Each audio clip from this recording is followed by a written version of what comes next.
அதனால தளபதி விஜயை பத்தி பேசுறப்ப மட்டும் அந்த வீடியோல கமெண்ட் ஆஃப் பண்ணிடுறீங்க. ஏன்டா தைரியம் இல்லாத தற்கூறிகளா?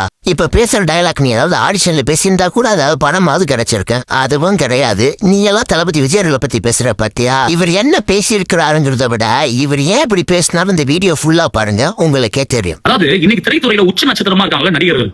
அதுல ஒருத்தர் கூட இந்த கரூர் ஸ்டாம்பேருக்கு ஒருத்தர் கூட இரங்கல் தெரிவிக்க வீடியோவோ ட்வீட்டோ போடலங்க.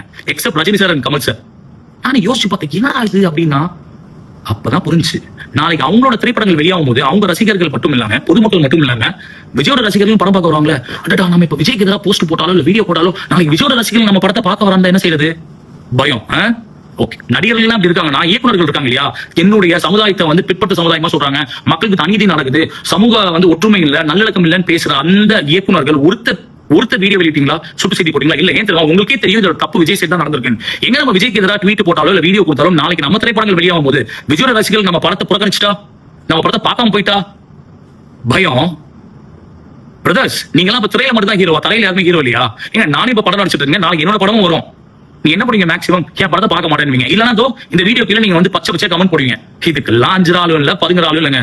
வண்ணமா வாய்கிலேயே பேசினிய ராசா, அப்புறம் எதுக்கு ராசா கமெண்ட் செக்ஷன் ஆஃப் பண்ணி வச்சிருக்க? உங்களுக்கு இதை விட்டா என்னங்க தெரியும்?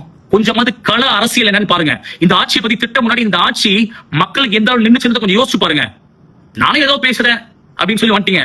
உங்களை பத்தி பேசுறேன்னா கொரோனா டைம்லாம் நீங்க கோமால இருந்தீங்கன்னு நினைக்கிறேன் விஜய் சார். இந்த வாய் பேசுறாருல இவர் யாருமே, நான் உங்களுக்கு ஒரு வீடியோ காட்டுறேன், அதை பார்த்துட்டு நீங்களும் கமெண்ட்டை சொல்லுங்க. சீமான் எனக்கு எப்பவுமே அண்ணன் தான். நான் சீமானுக்கு ஒரு தம்பி தான். எல்லா இடத்துலயும் பல இடங்களில் சொல்லி நான் என்னதான் திராவிட முன்னேற்ற கழகத்தை சார்ந்தவனா இருந்தா கூட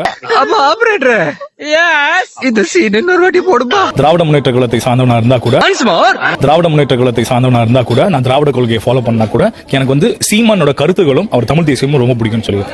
அப்ப புரியல, இப்ப புரியுது. நம்பி வாங்க, சந்தோஷமா போங்க, ஃபாலோ பண்ணுங்க. Fun fact.